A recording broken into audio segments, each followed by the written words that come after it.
Bismillahirrahmanirrahim. Bismillahi wa bihamdih. Assalamualaikum warahmatullahi wabarakatuh. Alhamdulillah wa syukrulillah wa la hawla wa la quwwata illa billah. Ashhadu an la ilaha illallah wahdahu la syarikalah wa ashhadu anna sayyidana wa habibana Muhammadan abduhu wa rasuluh la nabiyya ba'dah. Allahumma salli wa sallim wa barik ala hadhan nabiyyil karim wa ala alihi wa sahbihi ajma'in. Amma ba'du. Al-hadirun wal hadirat, jemaah i'tikaf Masjid Besar At-Taqwa Pancor rahimakumullahu jami'an. Allah Subhanahu wa taala berfirman, Bismillahirrahmanirrahim. Ghafiriz dzambi wa qabilit taubi syadidil iqabi dzit taul la ilaha illa huwa ilaihil masir. Ini ayat ketiga daripada surat Ghafir atau surat Al-Mu'min. Ghafiriz dzambi, sifat ketiga yang Allah sebut setelah Al-Aziz dan Al-Alim, Maha Perkasa, Maha Mengetahui. Sifat yang ketiga adalah Ghafiriz dzambi, Maha Pengampun dosa. Ghafir atau ghafara artinya satirun lidzunubi ibadihi, menutupi dosa hamba-hambanya. Wa muzilun li athariha anhum, menghilangkan bekas-bekas dari dosa. Dosa itu ada jejak-jejaknya. Andai kata hati kita ini adalah satu benda yang putih bersih, maka dosa itu akan meninggalkan jejak-jejaknya, noda-noda hitam. Amal kebaikan akan menghadirkan pengaruh berupa meningkatnya kedisiplinan, bertambahnya kebijaksanaan. Begitu pula maksiat. Maksiat juga akan berpengaruh kepada perangai manusia. Maksiat juga akan berpengaruh kepada keputusan serta sikap manusia. Sehingga Ghafiriz dzambi, Allah Subhanahu wa taala tidak hanya menutupi dosa-dosa hambanya, juga muzilun li athariha anhum, menghilangkan pengaruh-pengaruh negatif dari dosa tersebut. Bi fadlihi wa rahmatihi, dengan maha kasih sayangnya Allah, ya. Sekali lagi, kebaikan tidak hanya mendatangkan pahala ketika melaksanakannya, tetapi kebaikan itu akan menarik kebaikan-kebaikan yang lain. Dalam hadis, Nabi Muhammad SAW memberikan kita gambaran betapa as-sidqu, kejujuran itu yahdi ilal birri, akan menarik, akan membawa seseorang kepada kebaikan, dan kebaikan itu yahdi ilal jannah, akan menghantarkan seseorang kepada surga. Begitu pula kebohongan. Kebohongan itu yad'u ilal fujur, ya. Kebohongan itu akan menghantarkan kepada seseorang kepada perilaku-perilaku negatif yang lain, dan perilaku-perilaku buruk itu akan menghantarkan orang kepada neraka. Sehingga satu kebaikan tidak hanya menghadirkan pahala, juga meninggalkan pengaruh positif kepada yang melakukannya. Salat kita akan meninggalkan pengaruh positif, puasa kita akan meninggalkan pengaruh positif. Positif untuk hati kita, juga positif untuk badan kita. Betapa banyak penelitian-penelitian bahwa dalam gerakan sholat itu manfaatnya secara fisik ternyata luar biasa menakjubkan. Puasa, bahkan Nabi memberikan kita bocoran bahwa secara fisik manfaat puasa itu mendatangkan manfaat untuk fisik kita. Sumu tasihhu, ya, berpuasalah, kesehatan akan membersamai kita. kendati kita berpuasa bukan karena kesehatan, tetapi lillahi ta'ala. Zambun itu kita artikan sebagai dosa, tetapi makna zambun pada dasarnya adalah yutlaku ala qaulin au fi'lin tasu'u aqibatuhu, perbuatan atau ucapan yang ada mudaratnya di belakang, ada bahayanya, ada kerugiannya di belakang. Zanabus syai' itu artinya ekor, zanabun itu artinya ekor, artinya di belakang. Sehingga dosa itu disebut zambun karena ada pengaruh negatif yang menjadi ekornya, ya. Artinya misalnya orang setelah melakukan dosa dia akan gelisah, misalnya hatinya, itulah ekor dari kemaksiatan, itulah akibatul umur, dampak di masa depan dari sebuah perbuatan baik kita atau kenikmatan yang kita rasakan sekarang boleh jadi karena hasil dari kebaikan-kebaikan kita di masa lalu.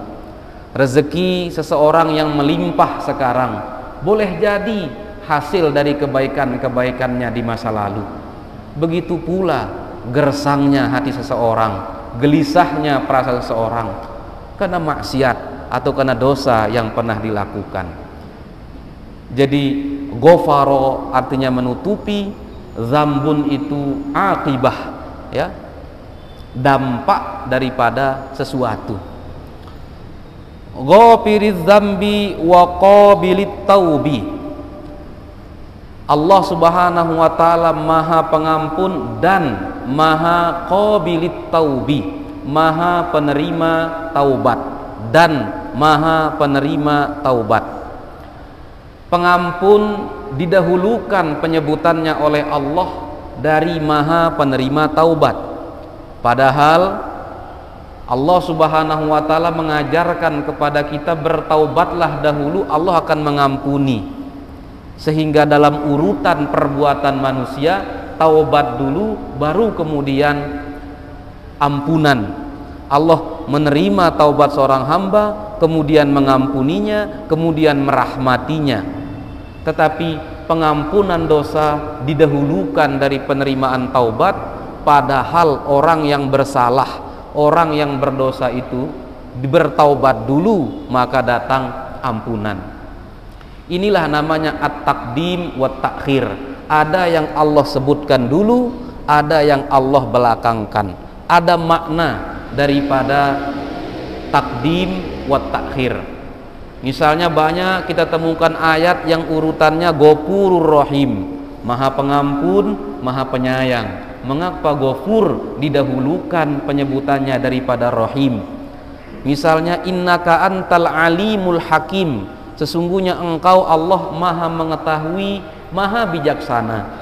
Didahulukan maha mengetahui, kemudian kebijaksanaan, karena kebijaksanaan itu harus dilandasi dengan ilmu, harus dilandasi dengan pengetahuan. Atau contoh yang lain dalam ayat wudu, ya, Fagsilu wujuhakum wa aydiyakum ilal marafiqi wamsahu biruusikum wa arjulakum ilal ka'bain. Wajah disebut dulu, kemudian tangan, rambut, kaki.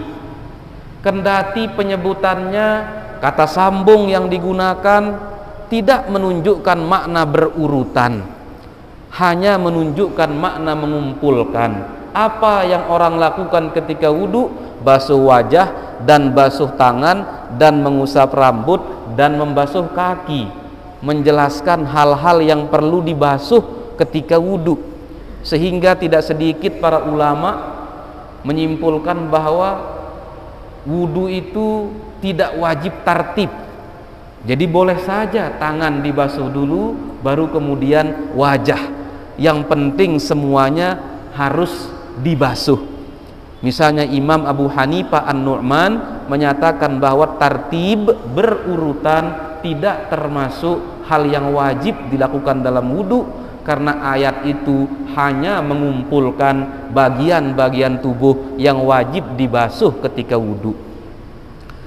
Tetapi sementara ulama yang lain seperti Imamuna Muhammad bin Idris Asy-Syafi'i menyatakan bahwa kendati kata sambung yang digunakan dalam ayat itu tidak menunjukkan berurutan, tetapi penyebutan wajah lebih dulu daripada penyebutan tangan, dan tangan lebih dulu daripada rambut, dan rambut lebih dulu disebut daripada kaki, itu menunjukkan bahwa ketika wudhu wajah dulu yang dibasuh, baru kemudian tangan, baru rambut, baru kaki. Sehingga at-taqdim wa ta'khir, mana yang Allah sebutkan dulu itu ada maknanya. Lalu apa makna menyebutkan Ghafiriz Zambi, Maha Pengampun dosa, kemudian Maha Penerima taubat? Allah Subhanahu wa taala ingin menyampaikan kepada hamba-hambanya, ya, betapa ampunan Allah itu selalu siap menunggu hamba-hamba yang memohonnya. Ampunan Allah, betapa maha pengampunan Allah itu, pintu ampunannya selalu terbuka. Bahkan sebelum hamba itu berbuat salah, pintu maaf untuk hamba itu Allah sudah bukakan. Pintu ampunan itu tidak Allah buka setelah makhluknya melakukan dosa, tetapi sebelum makhluknya melakukan dosa, ampunan Allah itu sudah menunggu orang-orang yang mengetuk pintu ampunan Allah itu. Maka Ghafiriz Zambi didahulukan daripada Qabilit Taubi, seolah-olah dinyatakan andai kata pun engkau tidak sempat bertaubat, maka ampunan Allah itu lebih dulu daripada menerima taubat hambanya. Ghafiriz Zambi wa Qabilit Taubi dipisahkan dengan huruf wawu dan. Ghafiriz Zambi wa Qabilit Taubi. Apa makna wawu yang memisahkan dua sifat ini?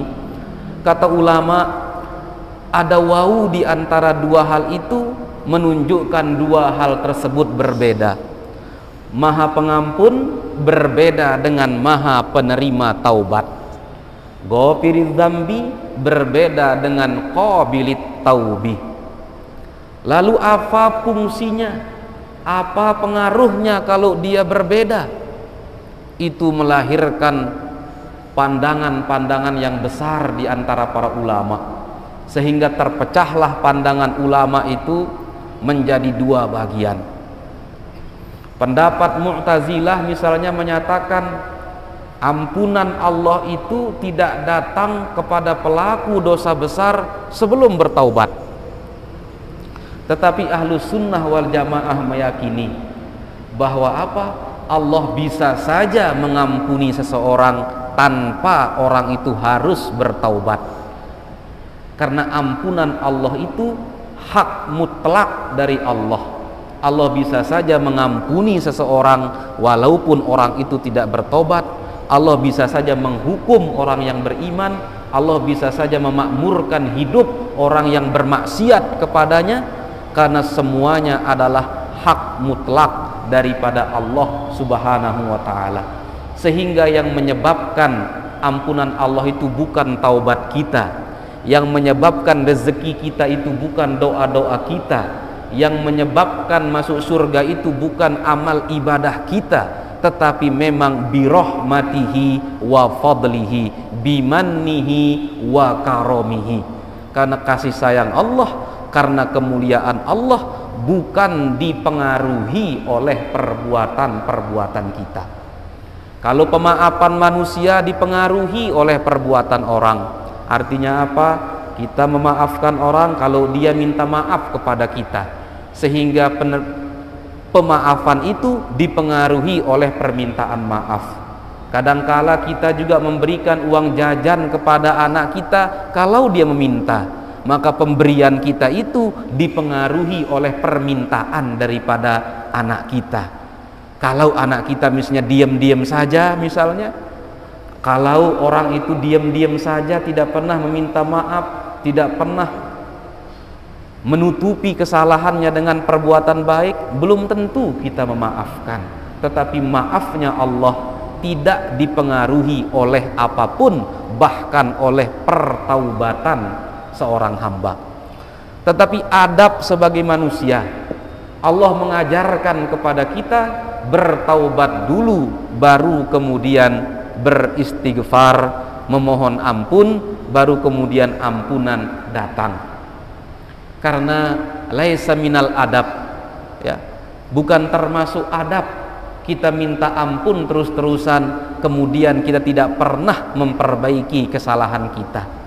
Artinya seperti orang yang melakukan kesalahan kepada kita, dia cuma mengatakan maaf, besok dia lakukan kesalahan yang sama, maaf katanya, lusanya lagi dia lakukan kesalahan yang sama, maaf katanya, tanpa pernah bertaubat. Taubun, taba yatubu tauban wa taubatan, artinya roja'a, artinya kembali daripada kembali kepada kebenaran. Setelah pergi melakukan kesalahan, setelah pergi meninggalkan kebenaran, maka orang yang bertaubat adalah orang yang kembali kepada kebenaran. Setelah kita berazam untuk kembali kepada kebenaran, kemudian kita meminta ampun kepada Allah Subhanahu wa ta'ala.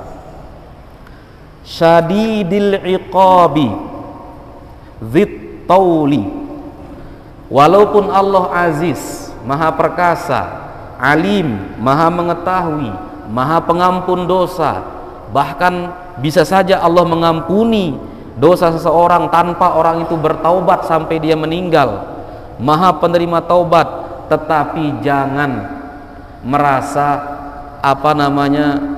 semena-mena terhadap ampunan Allah.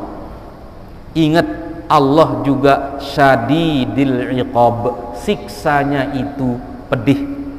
Ini untuk mengingatkan kita agar jangan terbuai dengan misalnya kemurahhatian seseorang. Karena orang tersebut terus memaafi kita, 100 kali kita salah, 1000 kali misalnya dia maafkan kita, sehingga itu membuat kita keasikan untuk berbuat salah dan menzolimi dia. Tidak apa-apa kita zolimi dia, dia kan orangnya pemaaf. Ada perasaan bisa berlaku semena-mena, karena kan Allah maha pengampun, maha penerima taubat. Jadi tidak apa-apa kita bermaksiat, tidak apa-apa kita berdosa. Allah kan yang menyebut dirinya Rahim, Rahman. Jangan ada perasaan semena-mena, karena Allah juga syadidil iqab, siksa Allah itu pedih, hukuman Allah itu pedih. Kehinaan yang Allah timpakan kepada seseorang itu kehinaan yang tidak bisa ditanggung oleh siapapun dan apapun serta kapanpun. Khizyun fid dunya wal akhirah, kehinaan yang Allah bisa timpakan kepada seseorang, kehinaan di dunia, kehinaan di akhirat adalah kehinaan yang tidak bisa diperbaiki kecuali oleh Allah sendiri. Sehingga syadidil iqab adalah pengaman agar hati kita jangan merasa bisa berbuat apa saja, bisa melakukan apa saja, mirip seperti yang kita contohkan tadi. Karena orang ini selalu memaafkan kita, jadi ada perasaan di hati kita untuk berbuat apa saja kepada dia. Kalau bahasa anak sekarang, ngelunjak mungkin namanya, ya, syadidil iqab. Yang kedua, ghafiriz zambi wa qabilit taubi, menghadirkan roja. Syadidil iqabi menghadirkan khauf, pengharapan serta ketakutan. Kita mengharapkan ampunan dari Allah, roja. Mengharapkan taubat kita diterima oleh Allah, itu roja.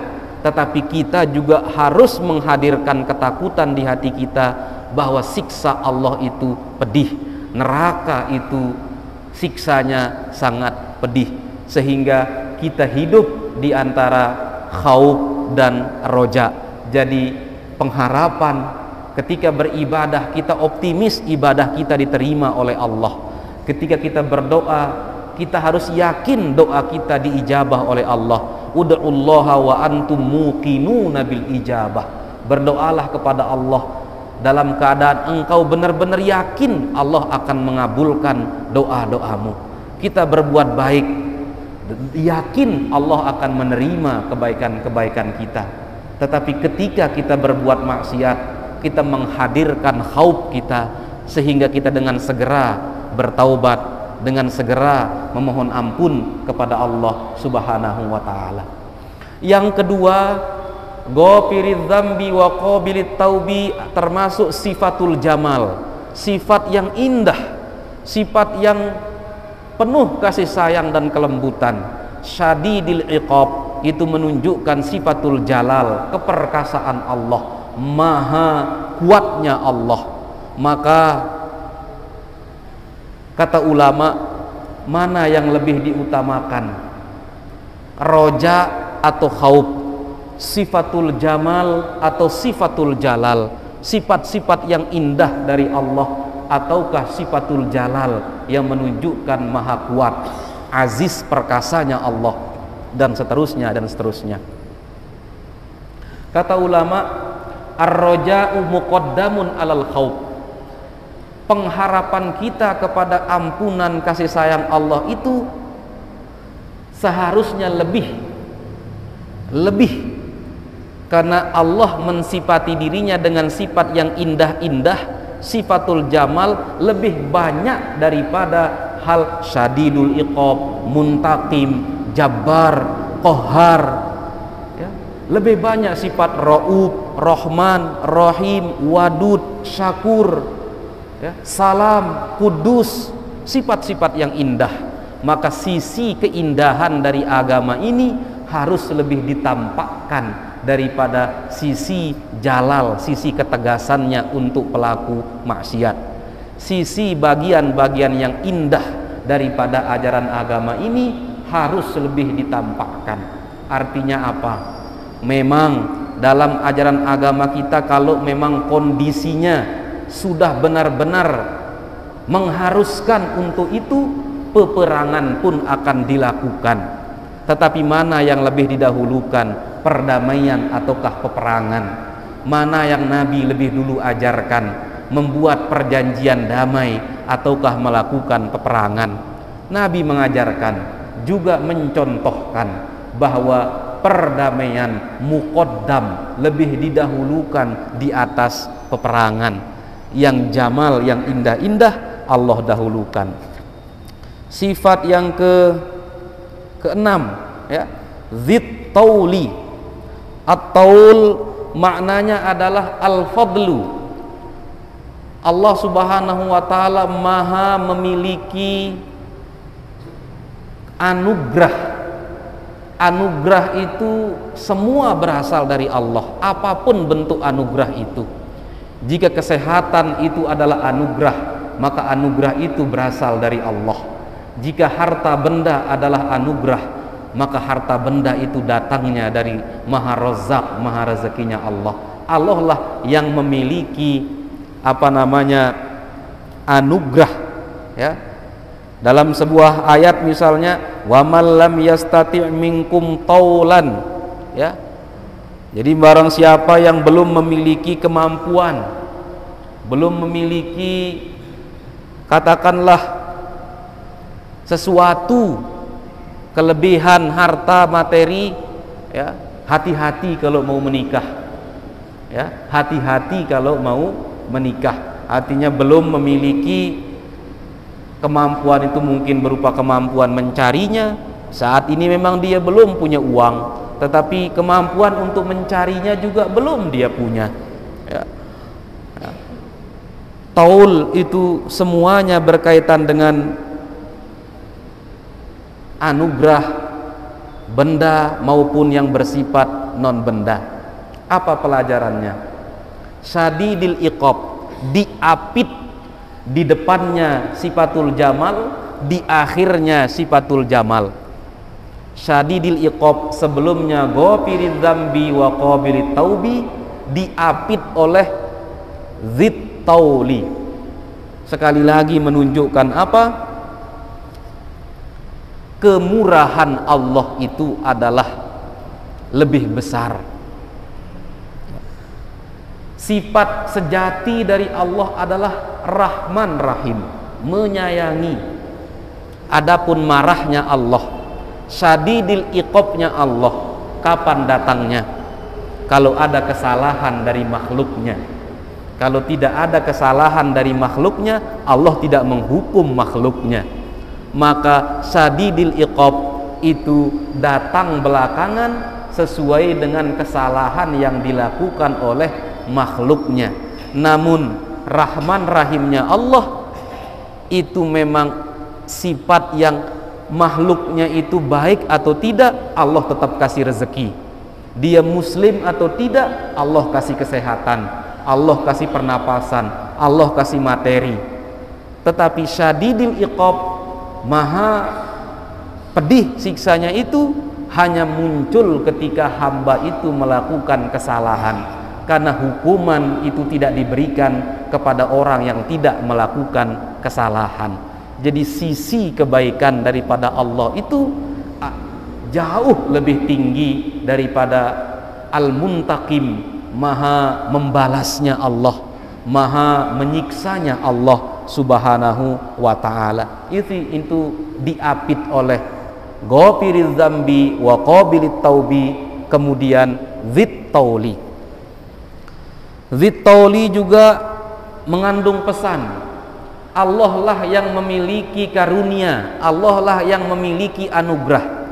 Misalnya kalau seseorang mengatakan kepada bapak, sayalah direktur di sini, apa makna kalimat itu? Makna pertama ingin sekedar memberitahukan saya adalah pimpinan di sini. Apa makna yang lainnya? Kalau Anda macam-macam, saya bisa melakukan sesuatu untuk Anda. Misalnya seorang mengatakan saya adalah pimpinan di sini. Ya Pak, saya tahu di struktur juga nama Bapak ada di sana. Tetapi ada pesan di situ bahwa apa? Saya yang berkuasa. Kalau Anda berbuat macam-macam, saya juga bisa melakukan sesuatu untuk Anda. Jadi Allah menyebut Allah lah yang memiliki semua karunia dengan segala bentuknya. Apa pesan yang terkandung di sana? Allah mungkin untuk menimpakan siksa dunia. Ketika Allah menyampaikan, sayalah pemilik semuanya, maka jangan macam-macam, saya bisa cabut sesuatu itu dari Anda. Saya bisa cabut kekayaan Anda, saya bisa cabut kesehatan Anda, saya bisa cabut ketaatan anak Anda terhadap anak kepada Anda. Dulu anak Anda taat, sekarang tidak, saya bisa cabut itu. Allah memberitahukan, Dzit Tauli, ana Dzit Tauli, sayalah pemilik semua anugerah, semua karunia. Itu memiliki makna ganda. Yang pertama menunjukkan kepemilikan, itu bisa dipahami secara zahir. Yang kedua, itu juga berisi pesan, hati-hati, waspada, karena Allah yang memilikinya. Allah bisa kapan saja bisa mencabutnya. Mirip seperti kita menyampaikan kepada anak kita, ini rumah saya misalnya ya. La ilaha illa huwa. Lalu sifat selanjutnya, tiada Tuhan selain Dia. Allah menegaskan bahwa Allah pemilik segalanya dan tidak ada pemilik yang lain kecuali Dia. Oleh karena apa? La ilaha illa huwa, tidak ada Tuhan selain Dia. Jadi yang memiliki segalanya adalah Allah subhanahu wa ta'ala. Ini tentang tauhid. Tauhid itu kebutuhan. Tauhid itu kebutuhan. Iman itu adalah kebutuhan. Kita yang membutuhkan keimanan, manusia yang membutuhkan ketauhidan ya. Oleh karenanya, yang maha menerima ampunan kita adalah Allah saja. Menerima taubat kita adalah Allah saja. Yang pedih siksanya adalah Allah saja. Yang memiliki segalanya adalah Allah saja. Maka la ilaha illa huwa, pandai-pandailah untuk menentukan tempat berdoa. Pandai-pandailah untuk mengalamatkan kemana ibadah kita. Pandai-pandailah tempat bermohon. Kepada siapa kita memohon ampunan, kepada siapa kita memohon pertaubatan, hak siapa yang kita dahulukan. Kalaulah Allah Maha Pengampun, pemilik segalanya, jadi hak siapa yang kita dahulukan? Hak kita, hak manusia, atau hak Allah? Dalam sebuah hadis Nabi menyampaikan, wa haqqullahi ahaqqu ayyuta. Hak Allah itu lebih berhak untuk didahulukan. Hak Allah itu lebih berhak untuk didahulukan, sehingga dalam aspek fikih misalnya, contoh kecil dalam hal fikih, ada orang punya uang, katakanlah 100 juta rupiah, sudah cukup haulnya setahun, 100 juta, tetapi dia punya hutang 50 juta.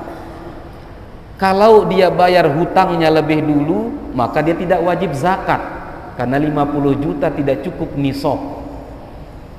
Maka pertanyaannya, hak mana yang lebih didahulukan? Hak dari orang yang katakanlah tempatnya berhutang, kalau dia dahulukan hak manusia, maka gugur kewajiban zakatnya, oleh karena ketika dia bayar hutang, uangnya berkurang dari nisab. Ataukah dia bayar zakat dulu baru kemudian bayar hutang, sehingga nisabnya itu 2,5% itu dihitung dari 100 juta, baru setelahnya itu baru dia bayar hutang. Imam Asy-Syafi'i menyatakan, haqqullahi ahaqqu ayyuta. Hak Allah lebih didahulukan daripada hak yang lain. Maka andai kata ada orang yang seperti itu, jika dia bayar hutangnya maka dia tidak jadi bayar zakat, yang dilakukan adalah bayarkan zakat dulu yang menjadi hak Allah, baru kemudian tunaikan hutangnya. Memang ada pandangan ulama yang lain yang menyatakan bahwa hak manusia lebih didahulukan, karena aslinya manusia itu tidak pernah memaklumi, sedangkan Allah selalu memaklumi manusia menjadi makhluknya. Sehingga dalam mazhab lain, silahkan dia bayar hutang dulu, karena hubungan antara manusia dan manusia itu tidak dibangun daripada musamahah, yaitu memaklumi, sedangkan hubungan antara manusia dan Allah itu dibangun di atas musamahah. Allah selalu siap untuk memaklumi, menerima, mengampuni kesalahan-kesalahan kita, keputusan-keputusan kita. Wallahu a'la wa a'lam. Ini contoh hak Allah didahulukan atau tidak daripada hak yang lain-lain, entah itu hak diri kita sendiri maupun hak manusia yang lain. Barakallahu li wa lakum, barakallahu li wa lakum fil Qur'anil azim, wa nafa'ani wa iyyakum bima fihi minal ayati wa dzikril hakim, wa taqabbala minni wa minkum tilawatahu innahu huwas samiul alim. Wallahul muwaffiq wal hadi ila sabilir rasyad. Wassalamu alaikum warahmatullahi wabarakatuh. Waalaikumsalam warahmatullahi wabarakatuh.